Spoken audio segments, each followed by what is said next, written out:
প্রেমের পরশ ইউটিউব চ্যানেলের সমস্ত ভিউয়ার্সকে জানাই আমার আন্তরিক জয়গুরু। আশা করি আপনারা সবাই ঈশ্বরের কৃপায় ভালো আছেন, সুস্থ আছেন। আমার চ্যানেলটি অবশ্যই আপনারা সাবস্ক্রাইব করবেন এবং পাশে থাকা বেল আইকনটি বাজিয়ে দেবেন আমার নতুন নতুন ভিডিওর নোটিফিকেশান সবার আগে পাওয়ার জন্য।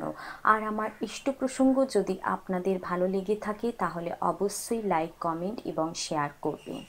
আজ আমি আলোচনা করব সন্তান চর্চা, কিভাবে সন্তানকে ছোটবেলা থেকে বড় করে তুলবে সেটা মাকেই জানতে হয়। সেই প্রসঙ্গেই আমি আজ আলোচনা করব।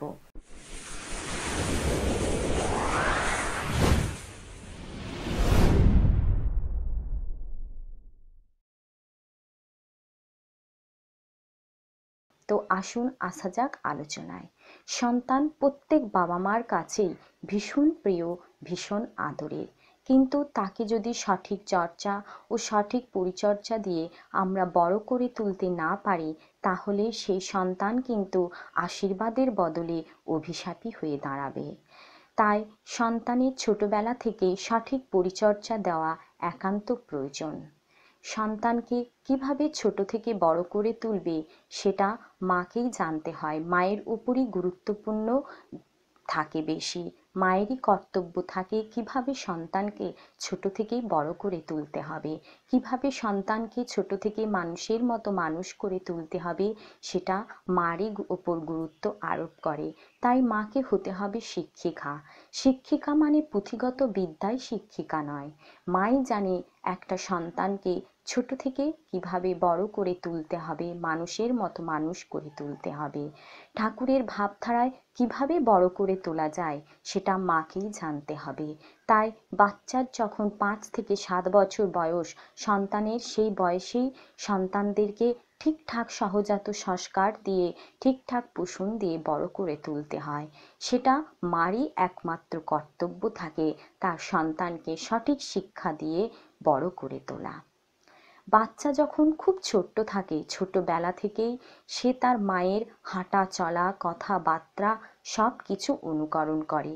আমরা ভাবি বাচ্চা আছে, ছোট, ও কিছু বোঝে না, কিন্তু সেটা ভাবা একদম উচিত নয়।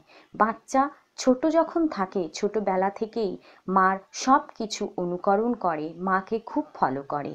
মা অন্যের সাথে কী ভাবে আচরণ করছে, কেমনভাবে কথাবার্তা বলছে, তার প্রত্যেকটি কথাবার্তা, হাঁটা চলা সব কিছু বাচ্চা ছোট থেকেই তার মাকে অনুকরণ করে। মা বাবার প্রতি কেমন আচরণ করে, বাবার প্রতি মায়ের যদি গালমন্দ করে, বাবাকে ঝগড়াঝাটি করে, অশান্তি করে, সেগুলোও কিন্তু বাচ্চা দেখে শেখে, বাচ্চা দেখে করে শিখে শিখে বড় হয়ে ওঠে। কিন্তু বাচ্চার সামনে বা সন্তানের সামনে মায়ের কখনোই উচিত নয় তার বাবাকে গালমন্দ করা, কটু কথা বলা, ঝগড়াঝাটি এসব করা। তাহলে কিন্তু এগুলো দেখে যদি সন্তান বড় হয়ে ওঠে সেগুলোই সে শিখবে। তখন দেখবে মার প্রতি বাবার প্রতি সন্তানের প্রতি, বাবার প্রতি মার প্রতি সন্তানের যে শ্রদ্ধা থাকবে সেই শ্রদ্ধা আস্তে আস্তে কমতে থাকবে। তাই সন্তানের সামনে কখনোই মা বাবার প্রতি আচরণ খারাপ করা উচিত নয়, ঝগড়াঝাটি, গালমন্দ এগুলো করা উচিত নয়। সন্তানের সামনে মায়ের বাবার প্রতি ভালো আচরণ করা উচিত, সব সময় ভালো ব্যবহার করা উচিত।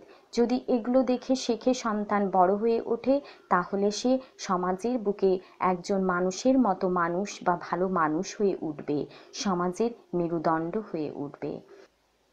ঠাকুর তাই বলেছেন, আধোকথার সময় হতে করে করিয়ে যা শেখাবি সেটাই হবে মোক্ষম ছেলে হিসেবে চল, না হয় পস্তাবি। তাই ঠাকুরের এই কথা প্রত্যেককে অনুসরণ করে বাচ্চাকে ছোটবেলায় আধোকথার সময় থেকে সঠিক পরিচর্যা, সঠিক সংস্কার ঠাকুরের মতো করে বড় করে তুলতে হয়। প্রত্যেক মারই কর্তব্য থাকে, মায়ের উপরই বেশি গুরুত্ব আরোপ করে সন্তানকে ঠিকঠাকভাবে মানুষ করা, মানুষের মতো মানুষ করে কিভাবে বড় করে সমাজের মেরুদণ্ড করে তুলতে পারে সেটা মায়েরই কর্তব্য, মায়েরই দেখা। তাই সেই সমস্ত শিক্ষা ছেলেবেলা থেকেই দেওয়া লাগে, ঠাকুর তাই বলেছেন।